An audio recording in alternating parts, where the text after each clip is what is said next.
What is up, everyone? This is Jesse Goku here. Welcome to another episode of Dragonball 24/7 podcast. Today, I'm going to be talking about several things, mainly about Goku Black. But before getting to that, Geeks 5 Ever will be at Comic Palooza. We are hosting 11 different panels at Comic Palooza. So if you're in the Houston, Texas area and you want to go check out Comic Palooza, make sure to come check out Geeks 5 Ever. We're hosting Dragonball 101, TMNT 101, Power Rangers Forever, Digimon versus Pokemon, RPG battles, and the Houston Funko Collectors Gathering. So make sure you check us out. We have a Dragonball 101 panel Friday and Saturday. So if you can't make one, you can always make the other. Or you can make both. It doesn't really matter. We'll also be doing a Dragonball 24/7 podcast from the panel room both days. We'll be answering questions and we'll probably hook up Xenoverse and have a tournament. Before we do that, before we get to the convention and do all that fun stuff, let's talk about Goku Black.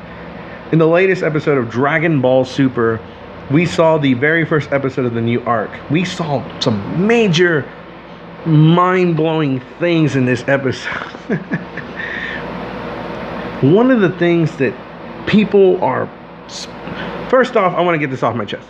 For those of you that said this was Universe 6 Trunks, wrong. Kept telling y'all, has nothing to do with Universe 6. A lot of people, especially people that I know, they kept saying, well, the wish that Beerus made for Champa definitely had something to do with this. No. I knew this and this is, you guys forget that, the people that were saying this forget that, remember, Trunks' timeline is exactly the same as Goku's timeline. They are the same until the Android Saga. They had the same things, Raditz, the battle with Raditz, Goku dying, Goku fighting Frieza, Goku going to Earth, planet Vegeta being destroyed by Frieza, Bardock dying, Vegeta dying. So, if Frieza was in this timeline, Frieza does not exist in Universe 6, so that's more evidence pointing that Trunks isn't from Universe 6. As a matter of fact, Trunks is from an alternate timeline, a branch off of Universe 7, so it's kind of like a 7-2. So, in a sense, it's kind of like a multiverse for Universe 7, with it's its own little multiverse within Universe 7, because they were using time travel. So, but this Goku Black, who is he? But he is definitely Goku. He's not Bardock. Even though I did speculate that he could have been Bardock. I said he could be if they were going to introduce Mira and Toa. Turns out he's not. I said that if they were going to introduce them, that would definitely be the best way. But I don't think Akira Toriyama wants to include Xenoverse or the MMO with the anime, because they're their own thing. They should stay their own thing. Definitely. But it's definitely not Bardock. It's definitely not Turles, because Turles already had his movie. It's over. It's not Goten, because Goten was born after Trunks. Almost a year and a half. By the time Trunks was barely born, Goku died. So Goten was born after the Cell games. So it was the direct action of Goku living that led to the birth of Goten. So there's definitely not a... And if Goten did exist, I think they would have mentioned him before in the series. Because Akira Toriyama does make the bad guy. He does kind of tell them what's going to happen next. But it's up to the episode's writers and Torotaru to decide on how it's mapped out as a whole. He only gives them the end game. It's up to them to fill out the gaps. And since these are these are the animator and the writers doing this, they remember a little bit more about the series. That's why the series Dragon Ball Z has such a major impact this time around. Where Dragon Ball Z had so many plot holes in it, where Super kind of takes those stories and kind of... It's not every anime has plot holes, but Super definitely doesn't have as many as Dragon Ball Z. Now, they said that Zeno, the Lord of Everything, had destroyed 6 universes. Originally there were 18. He destroyed 6. So could this Kai that was in the opening scene be from one of those universes? Or can he actually be from this Trunks timeline? Because remember, this is 17 years in the future. We don't know what's going to happen within those 17 years. This is pretty much Dragon Ball GT timeline here, even though Dragon Ball GT is no longer canon. So who is this new Kai? And I'm pretty sure we'll find out in later episodes, but could he be one of the people behind Goku being evil, black, in a sense? This Goku is not himself. He referred to Trunks as Saiyan. Goku is more of a Saiyan than Trunks, if anything. So it's kind of, I can speculate all day on as to who Goku Black is, and it's really hard to tell right now. We don't know how strong he is. There's no way we know if he's even close to being as strong as Goku and Vegeta in their Super Saiyan God, Super Saiyan forms. We know he's definitely way more powerful than Trunks. Now, a lot of people are asking, why didn't Trunks go Super Saiyan in the episode? Now, that has a lot to do with Saiyan, because Saiyans burn a lot of energy just existing. Transforming into a Super Saiyan actually expends a lot of energy and a lot of stamina. And Whis trained Goku and Vegeta to not use up so much ki, to like let it go, let it out, to expend it. So that's why they became God forms, because they learned how to utilize their ki. He trained Vegeta to become a god. Vegeta didn't have to go through the ritual. So Super Saiyan does use up a lot of energy, and since they're scarce on food, and food is really where Saiyans draw all their energy from, because as you notice, Goku, after training, after a fight, he'll eat a ton. And even Vegeta has shown signs of eating almost as much as Goku.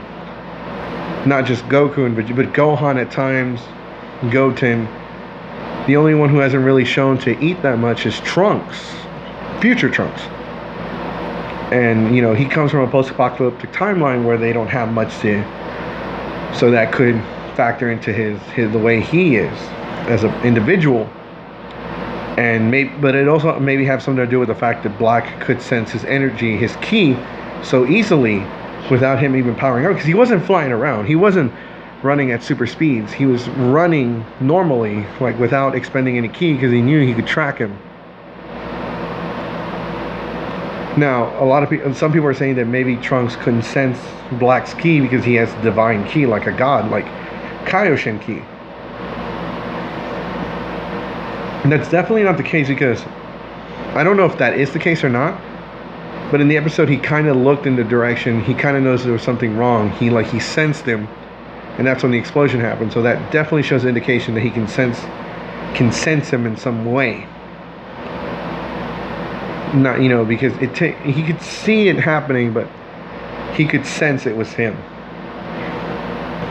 So this Goku Black, who is he, how strong he is, we won't know until the future upcoming episodes, as to how Mai is the same, almost roughly the same age, or around the same age gap as Trunks. There's really no way to tell. Maybe that's a plot hole there in itself. Before I did this podcast, I was thinking maybe Emperor Pilaf and them, they did the wish to turn back into children before the Cell games, before the androids attacked, and that's how they connect in both timelines. But at the same time, that kind of didn't make any sense either, because if that had been the case, they would be adults right now, or close to it, because there was a 7-year time skip, and there's definitely like a couple year time skip, so it's about like roughly 10 years since that's happened. They should at least be close to their adult, if not teenagers. That's with the current Dragon Ball timeline. That's not 17 years further with the Trunks timeline. So there's a lot of speculation. I just think that's a plot hole there. That's just bad writing on the animator's part. But I'm excited to see where this goes. I remember the interview with Torotaro and Akira Toriyama. They said they were both really excited, especially Torotaro, when he said that he had learned what the next arc was going to be. He said he was really excited to write it. he was really excited to work on it, and that gets me hyped because Taro, like I said before in previous podcasts, Taro made the Dragon Ball AF manga, and he knows how to write that was really good in itself. It's one of the better mangas that I've read, and I definitely like it better than the Dragon Ball Multiverse manga, because the Dragon Ball Z Multiverse manga, it's kind of like the same thing over and over. They kind of just recycle, like just one little split decision determines the entire outcome of that universe. And you have a lot of Gokus and a lot of Vegetas and a lot of Friezas, Coolers, Majin Boos, and it gets really old and stale right away. And with this time around, with this multiverse, with the actual canon multiverse, we don't have mirror universes where just a single decision affects everything. No, these are vast differences. There are major differences in all the universes. Goku doesn't exist in every single universe. Like in that one there's like 20 Gokus and 20 Vegetas. Where there's only one Goku, and then the branch off to Universe 7 has another Goku, but that's still Universe 7. But as to, I could ramble on and on, but I'm not gonna make this that long. I'm gonna let everyone think about this. How strong is Goku Black? I don't think he's as strong as the Super Saiyan gods. Definitely, I think he will grow as the arc carries on. Because remember, Piccolo was more powerful than Cell when they first confronted each other. But Cell became even more powerful. He became powerful enough to destroy the entire solar system at his maximum power. So Goku Black will definitely get stronger. Now, it's not a question of if, but when. Goku will face Black, and they will have this big confrontation. Now, who's going to end him? I think it might be Trunks. I think we're going to see some major character development for Trunks, because it makes more sense for them to train Trunks and help him fend for himself than rather constantly bailing him out of trouble. But that's just what I think. We're going to talk more about this at Comic Palooza and hopefully get some more fan theories and opinions. Also, just hit the like button, subscribe to our channel, check us out at Geeks 5 Ever.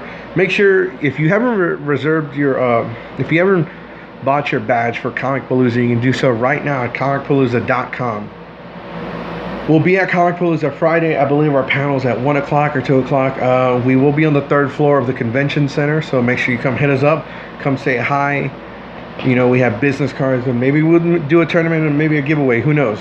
This is Jesse Goku. Like I said, please, if you have any comments, please post them below on what you think on Goku, the Kai.